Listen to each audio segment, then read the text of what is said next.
Sir, मैं आपका बहुत हृदय से धन्यवाद करता हूँ। और पिछले 2 दिनों में हम 2 बार आपके स्कूल गए और आपके स्कूल को देखकर हमारे पूरे 8 साथी बहुत प्रफुल्लित भी हो गए। और जैसा कि सर से हमेशा बात होती रहती है कि वो 6 चीज़ें करके आप सिर्फ 2 स्कूलों के साथ अपना 2 शिक्षकों के साथ आप स्कूल शुरू किए थे और वो 6 चीज़ें करते करते आज आप पूरे महाराष्ट्र में ही नहीं बल्कि पूरे विश्व में अपने स्कूल को आपने स्थापित कर दिया।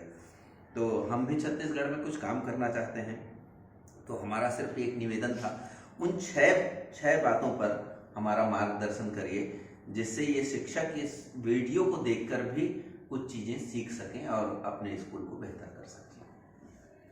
जी धन्यवाद।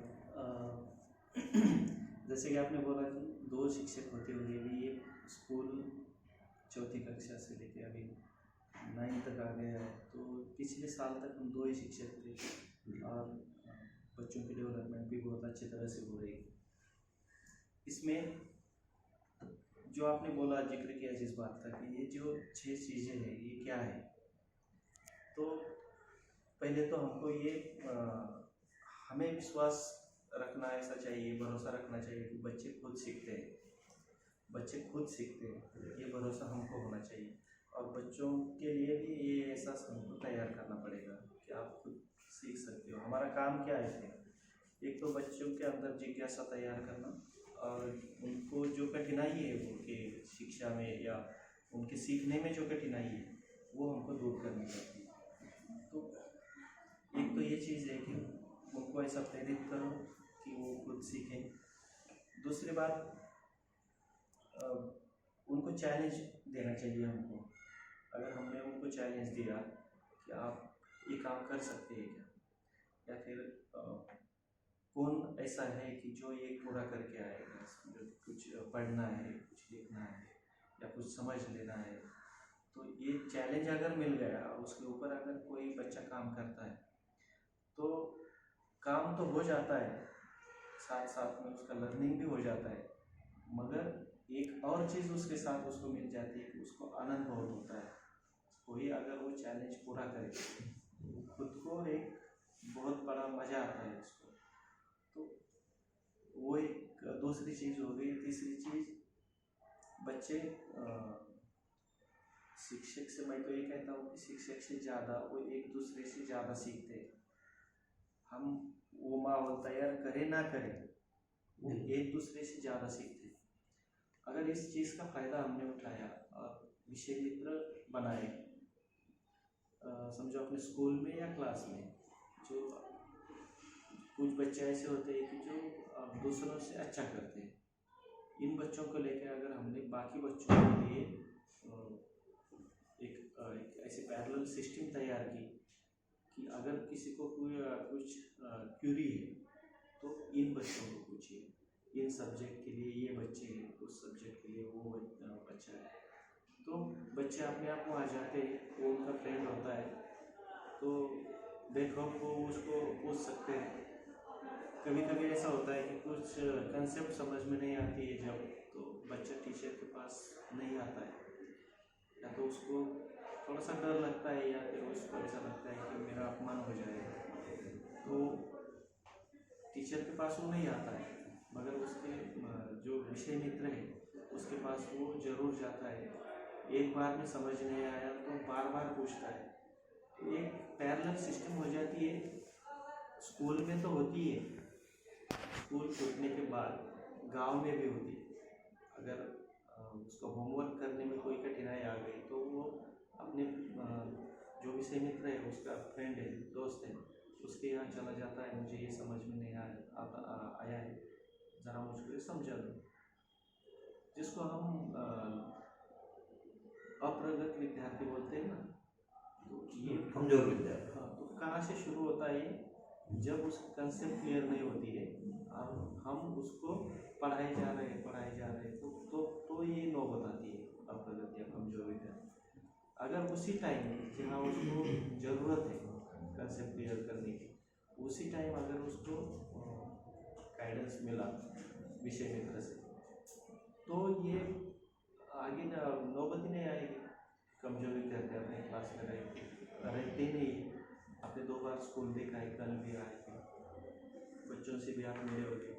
एक भी विद्यार्थी हमारे यहाँ ऐसा नहीं है कि जिसको हम कमज़ोर बोले।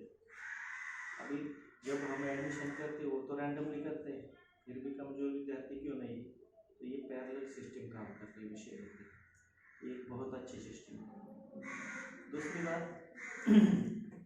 चौथा जो अपना मुद्दा है वो है कि मैंने पहली बार भी बोला था,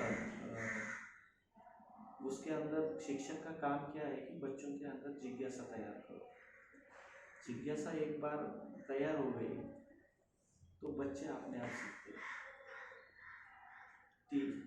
कहीं से भी वो ढूंढते हैं, कोई भी सहारा लेते हैं, मगर वो चीज़ वो सीख ही जाते हैं।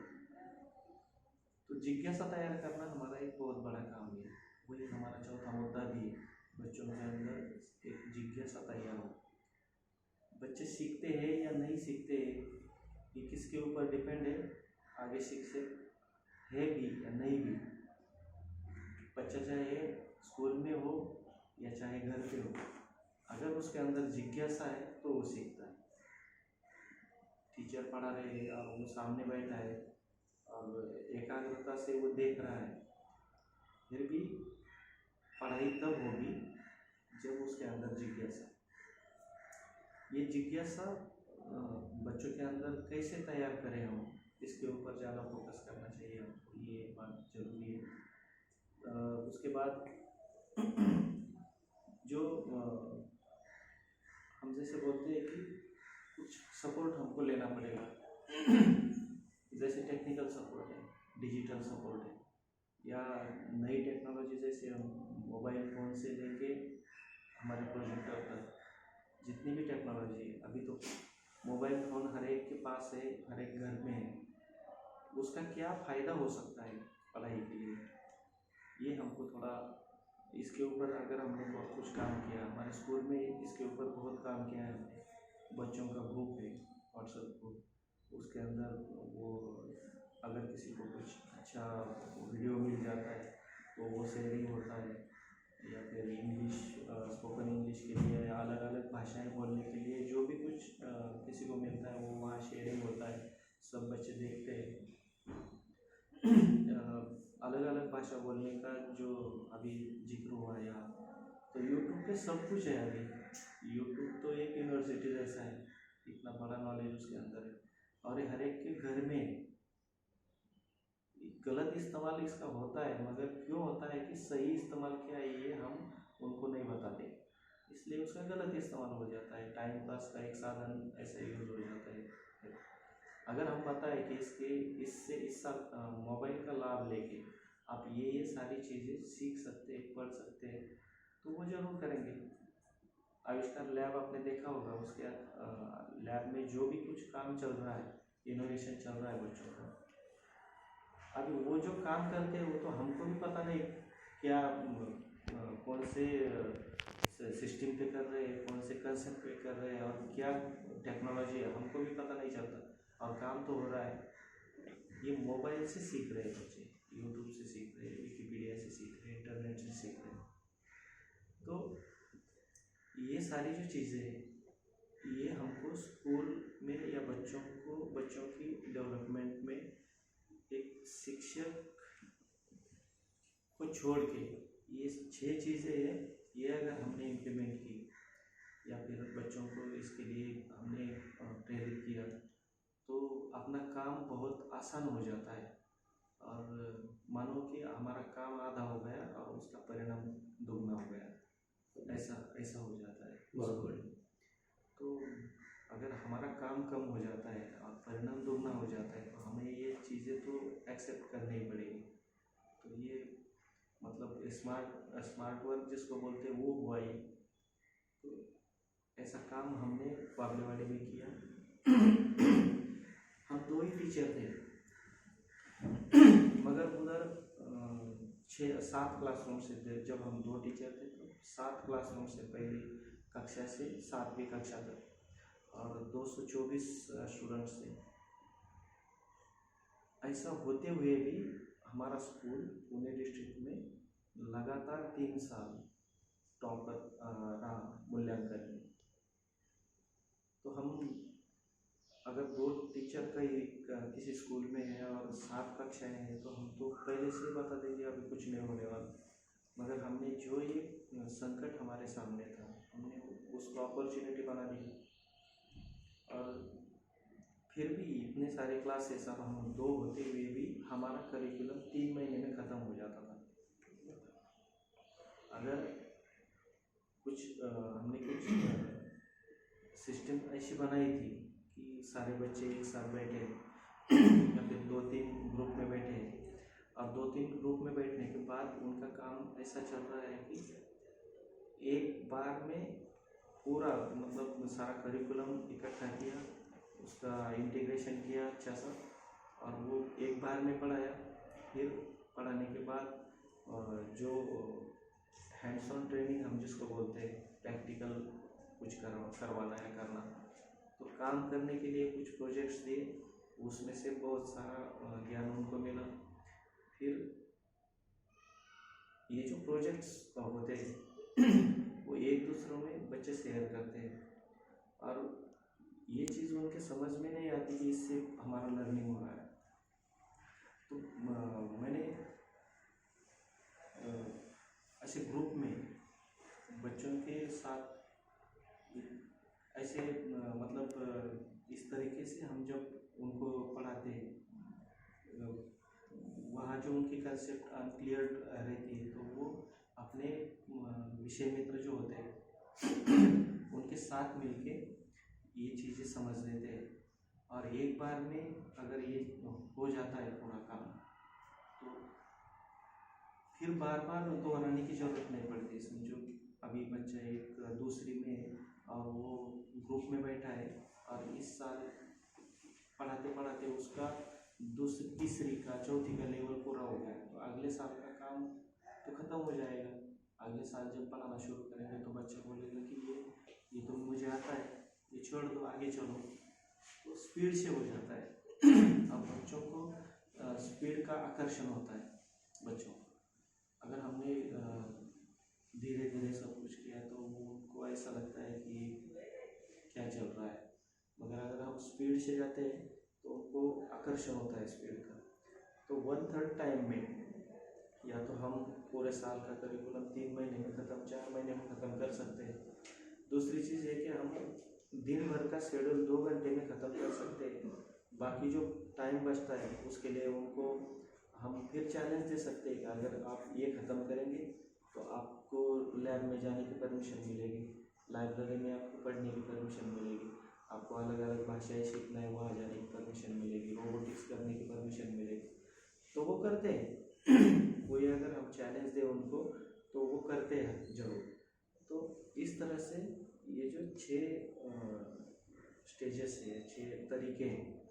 एक तो पहला है कि बच्चों को सीखने के लिए, खुद सीखने के लिए प्रेरित करो।